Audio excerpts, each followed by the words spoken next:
গোয়ায় বাংলার পরিযায়ী শ্রমিকের রহস্য মৃত্যু। পুলিশি হেফাজতেই পরিযায়ী শ্রমিকের মৃত্যুর অভিযোগ পরিবারের। বাঙালি বলেই তাকে মেরে ফেলা হয়েছে অভিযোগ পরিবারের। মুখ্যমন্ত্রীর নির্দেশে গত রাতে তার বাড়িতে যান বিধায়ক সপ্তর্ষি বন্দ্যোপাধ্যায়। পরিবারের তরফে কি অভিযোগ করা হচ্ছে শোনাবো। এসেছে বিধায়ক ওনারা এসেছে, পুলিশ প্রশাসন ওনারা এসেছে, সাহায্য করেছে। আচ্ছা, মানে বলছি ছেলে কিভাবে মারা গেল? আমরা বলতে পারবো না, ভালো ছেলে নিয়ে গেছে, আমার মনে হচ্ছে পুলিশই পিটিয়ে মেরেছে, মেরে ওকে দিয়েছে ওখানে। মানে এরকম কিছু আমরা শুনলাম যে স্যালাইনটা আনতে পারিনি, এমন ভাবে ওখানে নিয়ে গেছে, সেই হিসাবে হয়তো মেরেছে। কি হিসাবে? শ্রমিকদের বাঙালি বলে আমার পুলিশই মেরেছে, নাহলে আমার ভালো ছেলে তো মরার কোনো কথাই না। ওখানে কি গন্ডগোল হয়েছিল? না, ওখানে গন্ডগোল হয়নি, তবে এইসব নিয়ে হচ্ছে, চারিদিকে গন্ডগোল হচ্ছে। এবার বাঙালি বলে মেরেছে, নিয়ে ওনারা অত্যাচার করেছে। অত্যাচার না করলে ভালো ছেলে তো মরে না। টেলিফোনে রয়েছেন আমাদের প্রতিনিধি সমীরণ পাল। সমীরণ, ওই পরিযায়ী শ্রমিকের পরিবারের তরফ থেকে যে অভিযোগ করা হচ্ছে যে বাঙালি বলেই তাকে মেরে ফেলা হয়েছে, একেবারে যে অভিযোগ উঠেছে যে বসিরহাটের টাকি পুরসভার 11 নম্বর ওয়ার্ড রামকৃষ্ণপল্লী এলাকার বাসিন্দা 36 বছরের দেবানন্দ সানা, তিনি বেশ কয়েক বছর ধরে গোয়ায় রাজমিস্ত্রির কাজ করছিলেন এবং তিনি একজন পরিযায়ী শ্রমিক।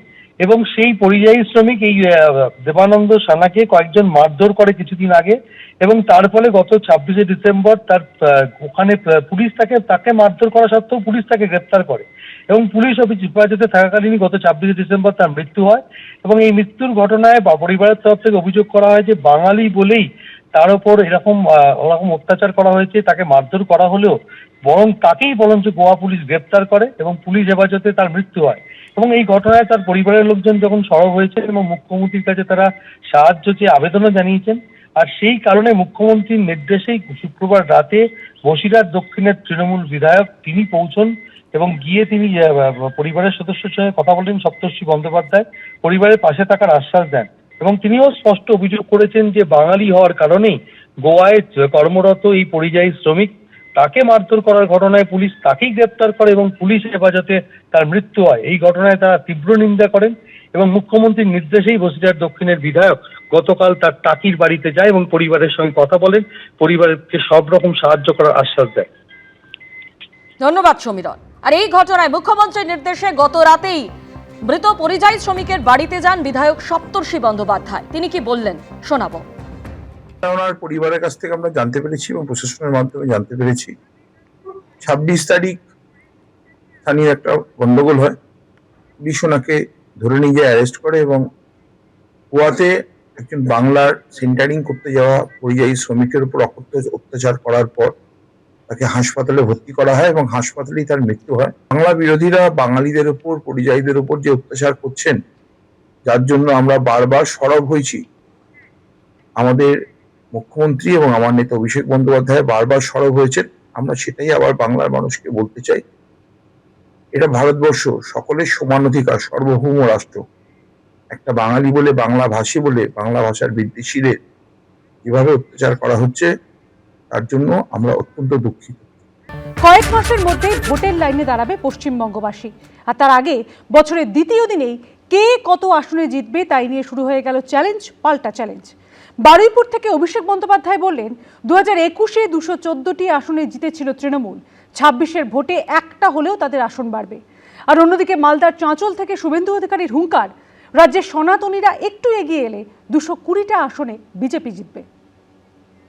2026-এর নির্বাচন এদেরকে শুধু পরাজিত করার নির্বাচন নয়, এদেরকে শিক্ষা দেওয়ার নির্বাচন।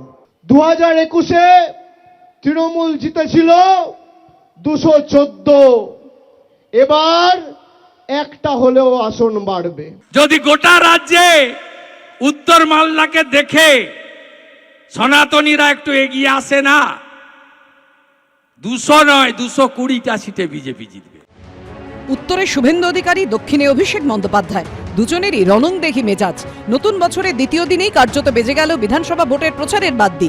একদিকে মালদায় বিজেপির পরিবর্তন সংকল্প সভা, অন্যদিকে বারুইপুরে তৃণমূলের রণসংকল্প সভা।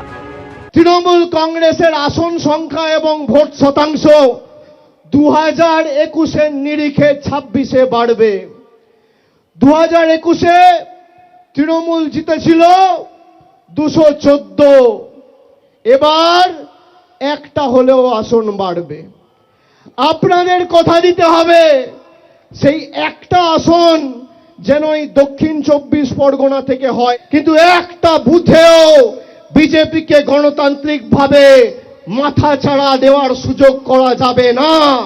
এখান থেকে 50 কিলোমিটার দূরে বিহার সাফ হয়ে গেছে। এবারে বাংলা। যদি গোটা রাজ্যে উত্তর মালদাকে দেখে সনাতনীরা একটু এগিয়ে আসে না, 200 নয় 220টা সিটে বিজেপি জিতবে। বারুইপুরের সভা থেকে 21 থেকে 26 আসন বাড়ানোর পাশাপাশি ভাঙড় জয়ের চ্যালেঞ্জও ছুড়ে দিলেন তৃণমূলের সর্বভারতীয় সভাপতি। এবার ভাঙড় তৃণমূল কংগ্রেসকে জিততে হবে, 31 দক্ষিণ 24 পরগনা করতে হবে। তার জন্য আমাদের যত পরিশ্রম করার করতে হবে। 2021-এর বিধানসভা নির্বাচনে দক্ষিণ 24 পরগনার 31টি আসনের মধ্যে 30টিতেই জয়ী হয় তৃণমূল। একমাত্র ভাঙড় বিধানসভা কেন্দ্রে জয়ী হন আইএসএফ এর নৌশাদ সিদ্দিকী। এবার সেই আসনে আইএসএফ এর থেকে ছিনিয়ে নিতে মরিয়া তৃণমূল। 2021 সালে আপনারা অনেক চেয়েছিলেন, পারেননি। 2026 সাল আসছে, সংযুক্ত মোর্চা 2026-এ যাতে তৈরি হয় তার জন্য আমরা চেষ্টা করছি। তারপরেও বলছি, আমরা এই বিগত 4.5 বছরে যা পারফরমেন্স করেছি, রাজ্যের বিভিন্ন প্রান্ত থেকে ভাঙড় উপহার দেবে বিধানসভাকে। অর্থাৎ ডবল ডিজিটের বিধায়ক বিধানসভায় যাবে আইএসএফ এর পক্ষ থেকে। পারলে গণতান্ত্রিক প্রক্রিয়াতে লড়াই আসুন, আমরা আপনাদের চ্যালেঞ্জকে গ্রহণ করছি। বিধানসভা ভোটের আগে শুক্রবার থেকে প্রচারে নামলেন অভিষেক বন্দ্যোপাধ্যায়। চলতি মাসের 19 দিন মোট 26টি জনসভা করার কথা রয়েছে তৃণমূলের সর্বভারতীয় সাধারণ সম্পাদকের, যার শুরুটা এদিন হলো দক্ষিণ 24 পরগনার বারুইপুর থেকে। তৃণমূল কংগ্রেস দলটা বিশুদ্ধ লোহার মতো, যত আপনি অত্যাচার করবেন আর যত আপনি আঘাত করবেন, তৃণমূল কংগ্রেসের কর্মীদের মনোবল তত চাঙ্গা হবে আর দল তত শক্তিশালী হবে। তৃণমূলকে, তার নেত্রীকে মালদার জেলার মানুষ পছন্দ করে না। তার কারণ তৃণমূল মানে হলো চোর। মোদিজি 14 কোটি স্বচ্ছ ভারতে দেশে শৌচালয় বানিয়েছিলেন মা বোনেদের সম্মানের জন্য। এই রাজ্যে 72 লক্ষ শৌচালয় দিয়েছেন, 12,000 টাকা করে ইউনিট পেয়েছেন আপনারা। তৃণমূল পায়খানাও খায়।